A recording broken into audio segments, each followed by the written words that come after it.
Xeyir, xoş gördük hər birinizi. Bundan əvvəlki video dərsimizdə Millətin Malı mətnini izah etmişdik. Bu isə videonun ikinci hissəsidir. Bu dəfə isə Qaçaq Nəbi mətnini izah edəcəm. Gəlin başlayaq mətni diqqətlə oxumağa. Deməli, Azərbaycanın xalq qəhrəmanı Qaçaq Nəbi indiki Qubadlı rayonunda anadan olub. Onun qaçaqçılıq etməsinin maraqlı tarixçəsi var. Nəbinin atası Alı kişi ailəsindəki çətinliklər ucbatından onun kənddəki bir varlıya nökər verir. Həmin varlı mülkədarı isə kəndlilərin torpaqlarını əllərindən alır. Onların əməyini bir çox hallarda qarşılıqsız qoyurdular. Nəbi bu haqsızlığa dözə bilməyib, yəni dözməyib, mülkədara müqavimət göstərir və bundan sonra qaçaq düşür. Nəbinin qaçaqçılıq həyatı başlayır.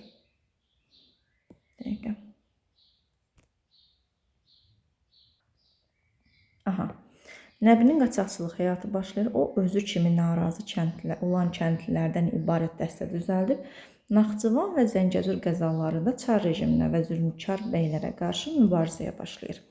Nəbinin qaçaqçılıq fəaliyyətindən başlaması, ədalətsizliyə qarşı barışmaz münasibətlə gəlsə də, dəfələrlə həbs olunması rejimə nifrəti daha da artırırdı.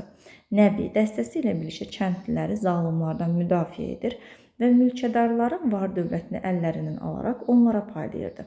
Qaçaq Nəbinin həyat yoldaşı öz igidliyi və cəsarəti ilə ad çıxarmış Həcər onun ən yaxın silahdaşı idi.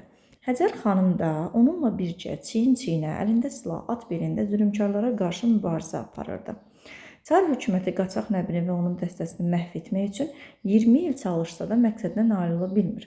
Sonunda Nəbi bir xəyanətin qurbanı olur. Kərbəladan dönərkən Rus casusları tərəfindən hazırlanmış pusuya düşərək öldürüldü. Qaçaq Nəbi qadına hörmət barəsində çox ehtiyatlı idi. Qadına toxunmazdı, yoldaşlarına qarşı çox diqqətçil və qayğıkeş idi. Nəbi öz yoldaşlarına gizli oğurluğu qadağan etmişdi. Onun bütün qarətləri müəyyən bir məqsədlə olurdu. O yolları kəsərək hər gələn gedəni soymurdu. Yalnız varlı mülkədarlara və çar rejiminə aid var dövləti qarət edərdi. Qaçaq Nəbinin xatirəsi indi də Azərbaycan xalqının qəlbində yaşayır. Nəbinin qəhrəmanlığından bəhs edən dastanlar, mahnılar və şeirlər qoşulmuşdur.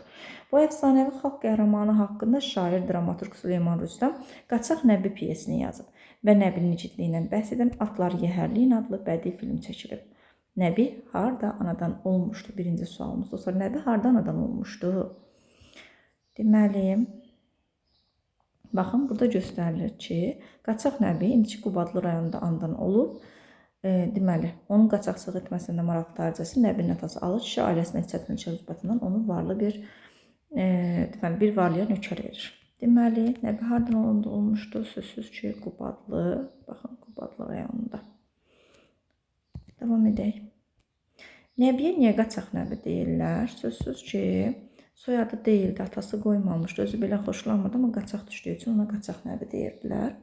Qaçaq Nəbi niyə qaçaqçılıq edirdi? Kasıb olduqları üçün xeyir, haqsızlıqlara dözmədiyi üçün ola bilər. Dostları ilə birləşərək kasıbları talamaq üçün xeyir, mülkədarlarla birləşərək qaçaqçılıq edirdi, xeyir. Əksinə mülkədarlara qarşı döyüşürdülər onlar. Yəni, varlı insanlara qarşı, niyə varlıya qarşı döyüşürdü? Çünki varlılar varlanmaq üçün kasıbların haqqına girirdilər, ədalətsizlik edirdilər. O da bu cür haqsızlıqlarla barışmırdı və bunu düzgün hesab etmirdi. Ona görə də onlara qarşı mübarizə aparırdı. Onların var dövlətlərini əllərindən alırdı. Qaçaq Nəbi niyə qaçaqçılıq edir? Bunu dedik. Qaçaq Nəbi harada mübarizə aparırdı? Mətndə göstərilirdi ki, gəlin göstərim harada. Dəqiqə, bura deyil təbii ki.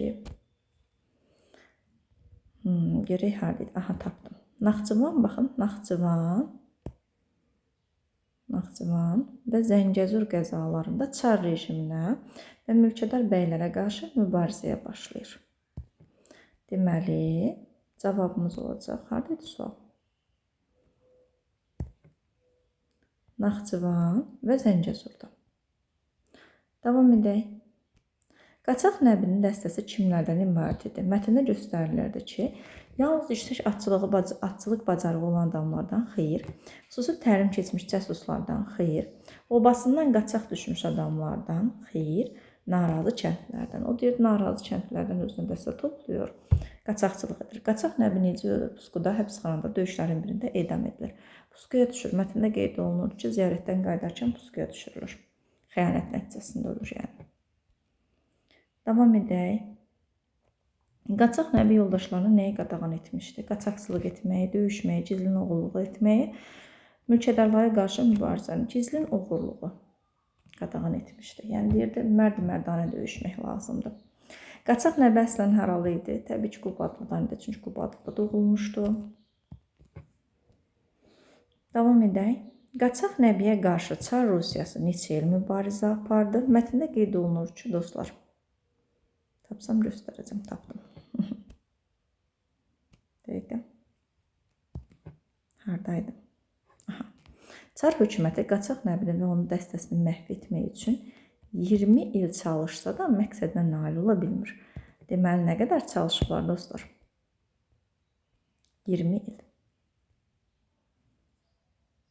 Cavab C variantı. Qaçaq nəbi piyesi kimə aiddir? Həsən Əliyev və Əziz Cəfərzadə Səmədov. O yaxud Süleyman Rüstəm. Mətndə qeyd olunurdu ki, gəlin mətndə də baxaq. Baxın, Süleyman Rüstəm Qaçaq nəbi piyesini yazıb. Deməli, Süleyman Rüstəmə aiddir.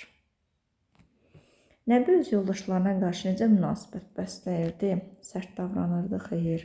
Döyüşlərdə onları rəli verirdi, xeyr. Qayğıkeş və diqqətçilədi, bəli. Onları ad saxlayırdı, xeyr. Yanlış fikirdir. Nəbi haqqında hansı fikir çəkilmişdir? Qərib cinlər diyarında, xeyr. Bir qalanın sirri, xeyr. Dədə Qorqud, xeyr. Amma Atlar Yəhərliyin filmi Qaçaq nəbiyə həsr olunmuşdur. 28, son 3 sual şəkildə göstərim, baxaq. Deməli, hansı cümlənin sonunda məqsəddən asılı olaraq həm nöqtə, həm də sual işarəsi qoyulmalıdır? Belə bir cümlə axtarırsa, cümləmiz əvvəla nəqli cümlə olmalıdır, sonra isə cümlədə sual sözü olmamalıdır. Sabahdan hava daha da günəşli olacaq. Bu nəqli cümlədir. Amma bir də deyirəm ki, sabahdan hava daha da günəşli olacaq, soruşuram. Yəni, həm sual, həm nəqli cümlə kimi intonasiyadan asılı olaraq, həm də sual cümləsi kimi təsvir edilə bilər. Hər zaman belə qələbələr qazan. Bu bir əmr cümləsidir, xeyr. Əşyalarınızı təmiz saxlayın, əmr cümləsidir, xeyr. Məgər iclas artıq bitdi, bu sual cümləsidir. Necə bunu nəqli cümlə kimi təsəvvür edə bilərik?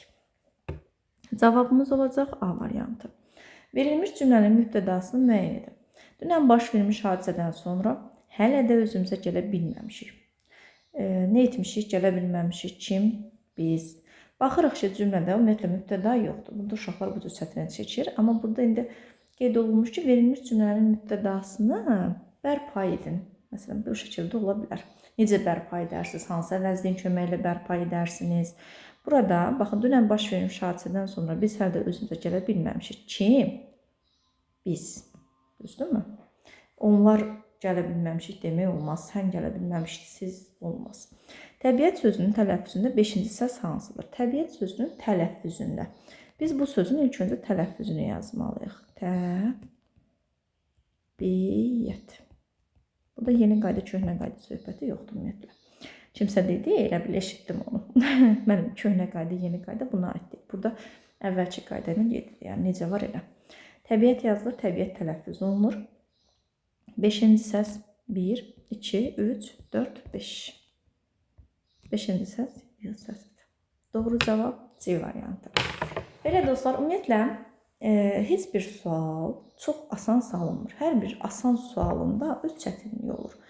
Sən sualı asan və ya çətin kimi qiymətləndirməli deyilsən. Sən sualı qiymətləndirməlisən ki, görəsən bu sualda məndən nə soruşulur?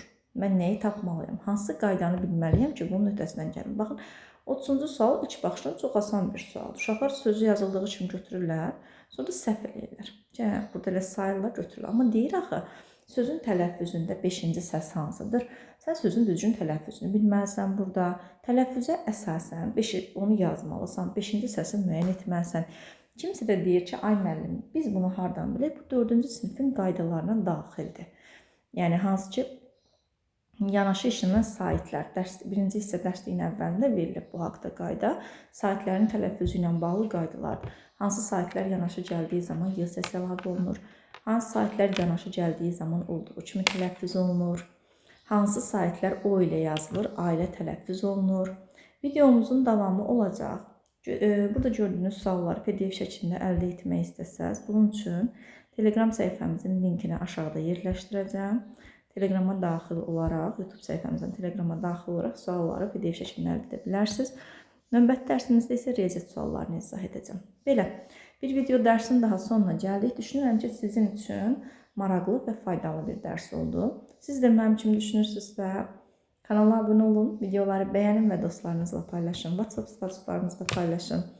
Belə, sağ olun, gələn dərslərdə görüşmək diləyilə hər birinizə uğurlar.